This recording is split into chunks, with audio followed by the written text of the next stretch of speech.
Yes, आज आपका topic है नेट प्रॉफिट रेशो। थोड़ा सा एक छोटा सा रीकैप है। इससे पहले हमने किया था operating profit ratio. Operating profit ratio का फॉर्मूला था ऑपरेटिंग प्रॉफिट अपॉन रेवेन्यू, यानी कि सेल इंटू 100। जब आप रेवेन्यू फ्रॉम ऑपरेशन की बात कर रहे हैं तो we are talking about net sale. Net sale का मतलब होता है टोटल सेल में से sales return minus. Sales return का एक और नाम होता है रिटर्न इनवर्स। तो जब हमने ये एक और मेथड है 11th के स्टाइल से, थोड़ा सा trading and profit and loss account से। ऑपरेटिंग प्रॉफिट का मीनिंग क्या होता है? Gross profit plus operating income, जो इस साइड पे क्रेडिट साइड पर आती थी, जैसे कि कमीशन रिसीव्ड, डिस्काउंट रिसीव्ड, और इसमें से माइनस कर देते थे हम ऑपरेटिंग एक्सपेंडिचर। ऑपरेटिंग एक्सपेंडिचर वो एक्सपेंडिचर होते हैं जो बिजनेस को चलाने के लिए, बिजनेस को ऑपरेट करने के लिए किए जाते हैं, जैसे कि depreciation, employees benefit expenditure, selling and administrative expenditure, bad debts etcetera. तो इसके बाद जो प्रॉफिट आता है उसे हम नेट प्रॉफिट कहते हैं बिफोर टैक्स। तो आपने मेन क्या डिफरेंस देखना है इन दोनों रेशो के अंदर। जब आप कैलकुलेट करेंगे ऑपरेटिंग प्रॉफिट रेशो, इसमें जो आप ऑपरेटिंग प्रॉफिट की बात की जा रही है वो नेट प्रॉफिट है जिसमें से भी टैक्स माइनस नहीं हुआ है। नेक्स्ट आपका टॉपिक है आज का जो लेटेस्ट है, नेट प्रॉफिट रेशो। जब आप नेट प्रॉफिट रेशो की बात कर रहे हैं, हमने यहाँ पर लेना है net profit after tax upon net cell into 100। तो इन दोनों रेशो के अंदर जो बेसिक डिफरेंस है, यहाँ पर है ऑपरेटिंग प्रॉफिट रेशो और यहाँ है नेट प्रॉफिट रेशो। जब आपके सामने क्वेश्चन आएगा नेट प्रॉफिट रेशो का, तो नेट प्रॉफिट आफ्टर टैक्स लेना है। जब आप बात कर रहे हैं ऑपरेटिंग प्रॉफिट रेशो की, तो इसमें वो प्रॉफिट लेना है जो बिफोर टैक्स होता है। ठीक, एक क्वेश्चन है छोटा सा इजी सा। इस क्वेश्चन नंबर 107 है, मेरे पास जो बुक है वो डीके गोयल बुक है। यहाँ पर कह रहा है gross profit ratio of A company was 20%। अगर किसी क्वेश्चन में ग्रॉस प्रॉफिट किसके ऊपर कैलकुलेट हो रहा है, कुछ मेंशन नहीं है, कॉस्ट पर है या सेल पर है, तो सेल पर किया जाना चाहिए। It's credit revenue from operation 18 lakh and cash revenue from operation जो है वो 10% है ऑफ टोटल सेल। ठीक है, यहाँ पढ़ना बहुत ज़रूरी है, total cell. If indirect expenditure of A company 50,000, what do you mean bye indirect expenditure? जो भी expenditure profit and loss account की डेबिट साइड में आते हैं उसे हम इनडायरेक्ट एक्सपेंडिचर बोलते हैं। जैसे इस वाले टॉपिक में हमने ये की ऑपरेटिंग एक्सपेंडिचर, ये सारे इनडायरेक्ट हैं। ठीक है, इस क्वेश्चन में सबसे पहले टोटल सेल गिवन है। टोटल सेल के दो पार्ट होते हैं, cash cell and credit sale. इस क्वेश्चन में बोल रहा है कि जो कैश सेल है वो टोटल सेल का 10% है। टोटल सेल तो मुझे मालूम ही नहीं है, तो हम टोटल सेल को क्या एज्यूम कर लेंगे, 100। If total sale is 100, cash sale is 90, then credit sale कितनी होगी? कैश सेल इज 10, तो क्रेडिट सेल कितनी हो जाएगी, 90। और हमें यहाँ क्या चाहिए, नेट सेल, यानी कि ये वाली सेल, टोटल सेल। अगर सेल्स रिटर्न होती तो मैं माइनस कर देती। इस क्वेश्चन में क्रेडिट रेवेन्यू फ्रॉम ऑपरेशन, यानी credit revenue from operation 18 lakh rupees cash में भी गिवन है, तो मैं पेयरिंग इसकी कर रही हूँ। इसका मतलब क्या, मैं इन दोनों की हेल्प से टोटल सेल कैलकुलेट कर सकती हूँ। If credit sale is 90 then total sale is 100। If credit sale is 1 then total sale is equal to 100/90। और अगर क्रेडिट सेल 18 लाख रुपीज की है तो टोटल सेल कितनी होगी? तो 100/90 इंटू 18 लाख, तो ये आपके पास आ रहा है 20 लाख। तो अंडरस्टूड है कि टोटल सेल इससे बड़ी ही आनी चाहिए। उसके बाद हम इसको नेट प्रॉफिट आफ्टर टैक्स चाहिए मुझे, तो नेट प्रॉफिट कैसे कैलकुलेट करूं? यहाँ तो ग्रॉस प्रॉफिट रेशो दिया हुआ है 20% ऑफ सेल का। अब देखो, आप जब तक ये कैलकुलेट नहीं करोगे आप ग्रॉस प्रॉफिट भी तो नहीं कैलकुलेट कर सकते हो ना, क्योंकि जो ग्रॉस प्रॉफिट है वो टोटल सेल का 20% होगा। तो यहाँ पर टोटल सेल आपकी 20 लाख रुपीज़ है और ग्रॉस प्रॉफिट 20% है, तो आपका यहाँ पर प्रॉफिट कितना आ जाएगा, ग्रॉस प्रॉफिट यह आ रहा है 4 लाख रुपीज़ का ग्रॉस प्रॉफिट। इसमें से हमें सिर्फ एक छोटी सी चीज़ माइनस करनी है, इनडायरेक्ट एक्सपेंडिचर, यानी अब हम यहाँ तक पहुँच गए ग्रॉस प्रॉफिट। अगर ग्रॉस प्रॉफिट में से मैं ये सारे इनडायरेक्ट एक्सपेंडिचर माइनस कर दूं तो मेरे पास क्या आ जाता है, नेट प्रॉफिट। ये तो अभी बात कर रहे हैं हम, जो मैं रेशो कैलकुलेट कर रही हूँ ये नेट प्रॉफिट रेशो कैलकुलेट हो रहा है, लेकिन इस क्वेश्चन के अंदर कोई भी टॉपिक टैक्स का है ही नहीं। देखो, इस क्वेश्चन के अंदर कोई भी टॉपिक टैक्स का नहीं है, कुछ नहीं मेंशन किया गया कि टैक्स कितना है क्या है, कुछ भी नहीं है। तो नहीं है तो नहीं है, छोड़ दो, अच्छी बात है, नहीं है तो कोई बात नहीं। तो 4 लाख रुपीज़ में से आपने इनडायरेक्ट एक्सपेंडिचर माइनस कर दिए 50,000। अब आपके पास जो प्रॉफिट बच रहा है 3,50,000, यही आपका नेट प्रॉफिट बिफोर टैक्स है और यही आपका नेट प्रॉफिट आफ्टर टैक्स है for this question only. Why? क्योंकि यहाँ पर टैक्स की परसेंटेज है ही नहीं। तो अब आप क्या करोगे, नेट प्रॉफिट आफ्टर टैक्स आपके पास आ रहा है 3,50,000, डिवाइड कर देना आप इसको 20 लाख रुपीज़ से, तो आपकी ग्रॉस प्रॉफिट रेशो आ रहा है 17.5। ये देख लीजिए, नेट प्रॉफिट अपॉन ये इंटू 100, तो 350 अपॉन 20 लाख इंटू 100। नेक्स्ट जो रेशो है इस टॉपिक का, इस रेशो वाले चैप्टर का लास्ट और इम्पॉर्टेंट टॉपिक, और वो आपका टॉपिक है ROI, रिटर्न ऑन इन्वेस्टमेंट। ठीक है, return on investment one of the most important topic. और मेरे हिसाब से अगर आपको कभी भी 1 मार्क का एक क्वेश्चन पूछा जाए, कभी भी मतलब कभी भी, किसी इंटरव्यू में, किसी वाइवा में या किसी में भी, कि कौन से रेशो से आप किसी कंपनी की प्रॉफिटेबिलिटी जज कर सकते हो, तो उसका आंसर नेट प्रॉफिट या ग्रॉस प्रॉफिट नहीं होता, उसका आंसर होता है रिटर्न ऑन इन्वेस्टमेंट। अब इसका मतलब क्या होता है? इसका मतलब यह है, सपोज आपने 10 लाख रुपए बिजनेस में लगाए और मैंने 20 लाख रुपए लगाए। आपने 10 लाख रुपए लगाकर 4 लाख रुपीज़ का प्रॉफिट कमाया और मैंने 20 लाख रुपीज़ लगाकर 4 लाख रुपीज़ का प्रॉफिट कमाया। तो फ़ायदे में तो आप लोग हो ना, क्योंकि आपकी ROI ज़्यादा है। आप कम कैपिटल लगा के 4 लाख रुपए कमा रहे हो और मैंने 20 लाख डबल कैपिटल लगा के 4 लाख रुपए कमाए, तो प्रॉफिटेबिलिटी किसकी अच्छी हुई? आप लोगों की। तो इसका मतलब क्या हुआ, रिटर्न ऑन इन्वेस्टमेंट एक ऐसा रेशो है जिससे आप ये किसी भी कंपनी के बारे में पता लगा सकते हो कि कंपनी ने कितना पैसा लगाया और कितना कमाया। तो उससे कंपेयर कर कर आप ये पता लगा सकते हो कि कौन सी कंपनी की ROI जो है वो ज़्यादा अच्छी है, यानी वो कितनी अच्छी तरीके से अपने फंड्स को, अपने रिसोर्सेज को यूटिलाइज करते हैं। ROI का फॉर्मूला है आपके पास, net profit before interest, tax and dividend divided by capital employed into 100। इस रिटर्न ऑन इन्वेस्टमेंट का दो नाम और है, rate of return, return on capital employed and yield capital.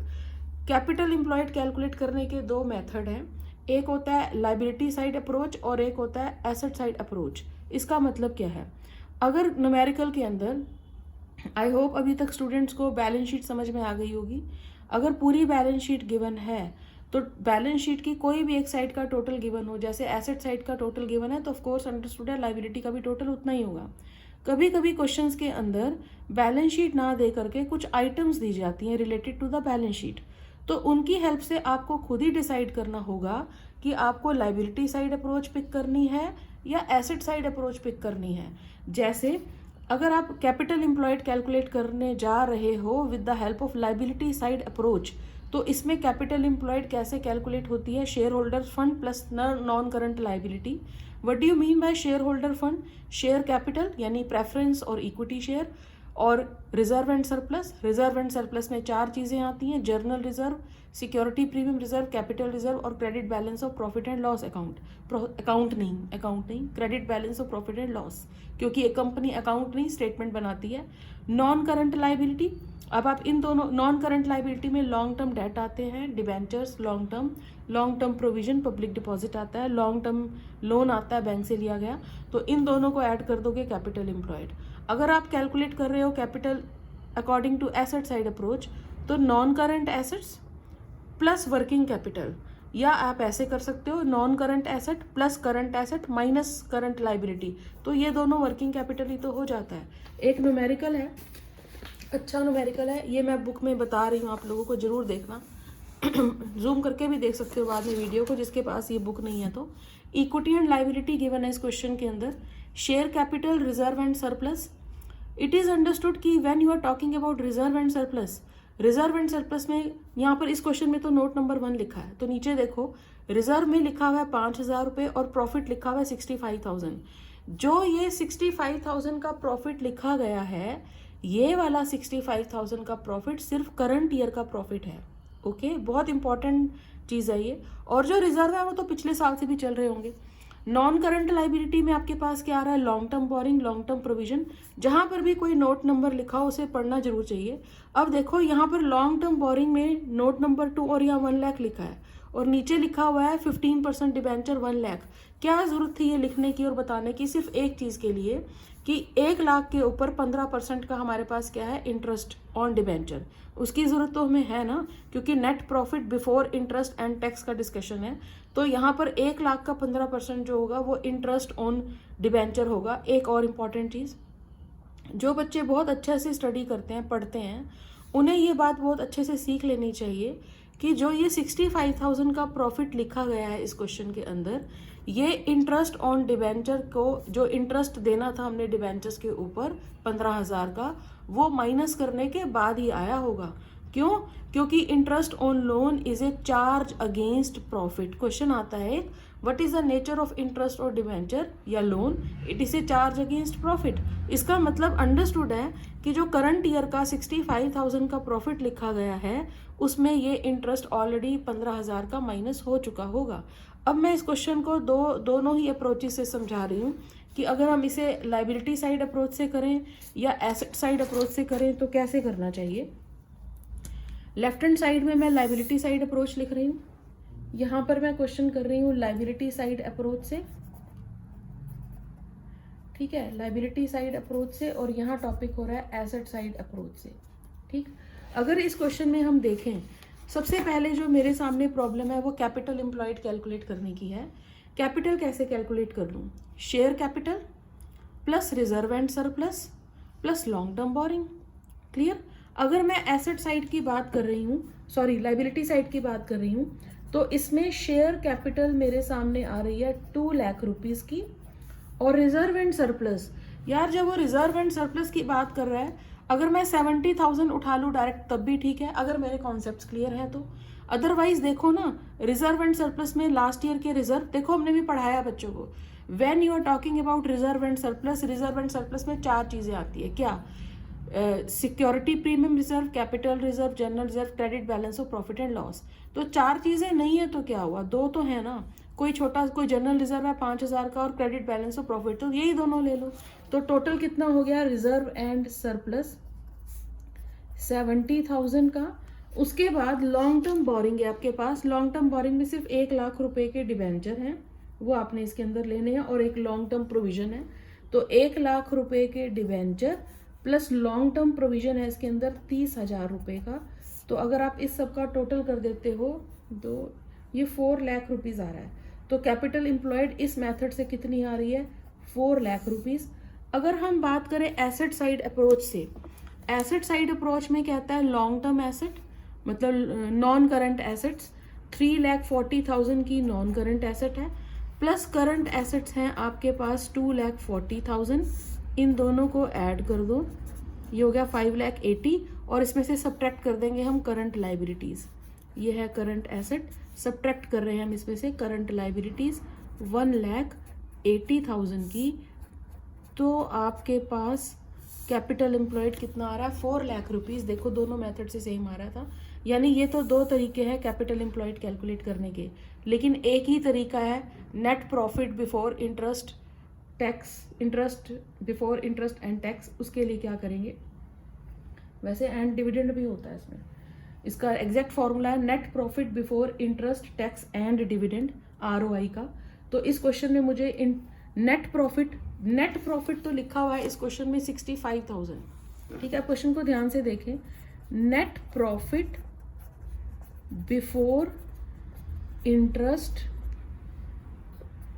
Tax and dividend. अगर बच्चे अच्छे से पढ़े ना तो ये ही सीरीज होती है, बिफोर इंटरेस्ट एंड टैक्स, क्योंकि डिविडेंड जो होता है वो टैक्स फ्री होता है, कंपनी टैक्स काटने के बाद ही शेयर होल्डर को डिविडेंड देती है। अपॉन आता है कैपिटल एम्प्लॉयड, मुझे ये कैलकुलेट करना है। इस क्वेश्चन में नेट प्रॉफिट 65,000 दिया हुआ है, यानी हम यहाँ पे स्टैंड है 65, मुझे रिवर्स गियर में जाना है। डिविडेंड नहीं दिया हुआ, कोई बात नहीं। इस क्वेश्चन में टैक्स की परसेंटेज भी नहीं है, इस क्वेश्चन के अंदर टैक्स भी नहीं है, तो कोई बात नहीं, छोड़ दो। इंटरेस्ट तो है ना, तो सिर्फ हम 65,000 में जो हम लोगों ने इंटरेस्ट ऑन डिबेंचर दे दिया वो ऐड बैक कर देंगे, तो ये हो रहा है 80,000। तो आप 80,000 को डिवाइड करेंगे कैपिटल एम्प्लॉयड 4 लाख रुपीज़ से इंटू 100, तो ये आपके पास आंसर आ जाएगा जो भी आएगा। तो वो आपका क्या हो जाएगा, रिटर्न ऑन इन्वेस्टमेंट। तो ये आपका आ रहा है 20%। ये तो हो गया एक बड़ा वाला question.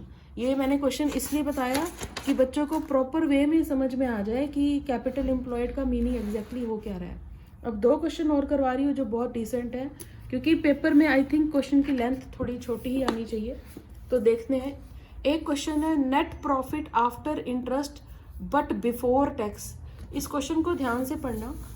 Net profit after interest but before tax 1,40,000, 15% long term debenture है 4 लाख, शेयर होल्डर फंड है 240, टैक्स रेट है 50%, calculate return on capital employed. Question में हमें 2 चीज़ें चाहिए, net profit before interest and tax upon capital employed into 100। अब इस पूरे क्वेश्चन को ध्यान से देखें। इस क्वेश्चन में प्रॉफिट जो ले रखा है 1,40,000 का, ये बिफोर टैक्स है, यानी इस टैक्स रेट 50% का कुछ भी इस्तेमाल नहीं होगा। अब हमने रिवर्स गियर में जाना है, हमने ऐड क्या करना है इसके अंदर, इंटरेस्ट ऑन डिबेंचर, क्योंकि हमें कौन सा प्रॉफिट चाहिए, profit before interest and tax. यहाँ पर हमें प्रॉफिट 1,40,000 गिवन है, लेकिन ये जो प्रॉफिट गिवन है ये आफ्टर इंटरेस्ट है लेकिन बिफोर टैक्स है। तो टैक्स का आप कुछ नहीं करेंगे, इसमें आपने जो भी डिबेंचर्स को इंटरेस्ट पे किया वो ऐड कर देंगे। इस क्वेश्चन के अंदर 15% लॉन्ग टर्म डिबेंचर है और डिबेंचर 4 लाख रुपए हैं, तो 4 लाख रुपीज़ का 15%, 4 लाख रुपीज़ का ये क्वेश्चन है। इस क्वेश्चन में बोल रहा है 4 लाख रुपीज़ के डिबेंचर हैं और रेट ऑफ रिटर्न इंटरेस्ट जो है वो 15% है, तो 4 लाख का 15% 60,000 हो जाएगा। मैंने इस 60,000 को यहाँ पर ऐड कर दिया, तो आपके पास profit before interest and tax कितना हो गया, आपके पास 2 लाख रुपीज़। अब हमारा फॉर्मूला क्या है, profit before interest and tax upon capital employed. Capital employed हम कैसे कैलकुलेट करें, इस न्यूमेरिकल के अंदर जो कैपिटल एम्प्लॉयड है उसके लिए हम लाइबिलिटी साइड अप्रोच पढ़ने वाले हैं। क्यों, क्योंकि एसेट साइड की कोई आइटम ही नहीं है। लॉन्ग टर्म लोन है डिबेंचर 4 लाख के, शेयर होल्डर फंड है 2,40,000, तो 640 आपका टोटल हो जाएगा कैपिटल एम्प्लॉयड इंटू 100। तो आपके पास ये आ रहा है 31.25%। एक और क्वेश्चन है, एक नेट प्रॉफिट गिवन है, net profit after tax, after interest and tax, after interest and tax given है 1 लाख रुपए का प्रॉफिट। करंट एसेट्स गिवन है इस क्वेश्चन में 4 lakh rupees, current liabilities given है इस क्वेश्चन के अंदर 2 लाख रुपीज, और आपकी जो टैक्स की रेट है वो कितनी है, 20% है। फिक्स्ड एसेट्स जो हैं वो इस क्वेश्चन के अंदर 6 लाख रुपए की है और 10% डिबेंचर हैं आपके पास 4 लाख रुपीज़। ये क्वेश्चन मैं इसलिए लिख दे रही हूँ ताकि बच्चों को और अच्छे से समझ में आ जाए। हमारे पास जो हमें टॉपिक कैलकुलेट करना है, हमें 2 चीज़ें चाहिए, कैपिटल एम्प्लॉयड और net profit before interest and tax. जो हमें यहाँ पर प्रॉफिट गिवन है 1 लाख रुपए का, इसमें से टैक्स भी माइनस हो चुका है, इंटरेस्ट भी। जब हम रिवर्स गियर में जाएंगे तो हमें सबसे पहले टैक्स ऐड करना है, और टैक्स की परसेंटेज इस क्वेश्चन में 20% है। इसका मतलब जो ये एक 20% का मतलब क्या हुआ, 20/100। इसका मतलब क्या हुआ, अगर आपने 100 रुपीज़ का प्रॉफिट कमाया है तो 20 रुपये टैक्स दे दिया, यानी जो ये 1 लाख का प्रॉफिट गिवन है ये कितना प्रॉफिट है, 80। अगर आफ्टर टैक्स प्रॉफिट 80 है तो बिफोर टैक्स कितना होगा, 100। अगर 1 है तो 100/80, और अगर आपका प्रॉफिट 1 लाख रुपए है आफ्टर टैक्स तो बिफोर टैक्स कितना होगा, इनटू करेंगे इसे 1 लाख, तो ये बिफोर टैक्स आपका जो प्रॉफिट आएगा ये आएगा 1,25,000। अब हमें और क्या चाहिए, अब हम तो एक गियर पीछे गए कि हमने टैक्स ऐड कर दिया, अब वापस इंटरेस्ट जो दे चुके हैं वो भी तो ऐड करना होगा। 4 लाख रुपए के डिबेंचर हैं, 10% का इंटरेस्ट है, तो 4 लाख रुपीज़ का 10% कितना होगा, 40,000। आप वो भी इसमें वापस क्या करो, ऐड। तो अब आपकी जो टर्म बन रही है 1,65,000, तो ये 1,65,000 की जो टर्म है ये क्या बन गई, net profit before interest and tax. अब आपने क्या करना है, upon capital employed. Capital employed तो बहुत आसान है, current asset plus fixed asset, 6 + 4 10 lakh, minus कर देना इसमें से करंट लाइबिलिटीज तो ये आपके पास कितना आ जाएगा, 8 लाख इंटू 100, यानी एसेट साइड अप्रोच है। Non current asset plus working capital बोल सकते हो, या fixed asset non current asset plus current asset minus कर दो करंट लाइबिलिटी, तब भी वो बात एक ही आ जाती है। ओके, तो इसको कट करके ये आपके पास आंसर आ रहा है 20.625%। तो यहाँ तक अच्छे से पढ़े, रेशो ख़त्म हो गया। ये लास्ट टॉपिक था रेशो का, return on investment. Do more practice, do more practice, more practice. तो प्रैक्टिस जितनी ज़्यादा करेंगे मार्क्स उतने ही अच्छे आएंगे।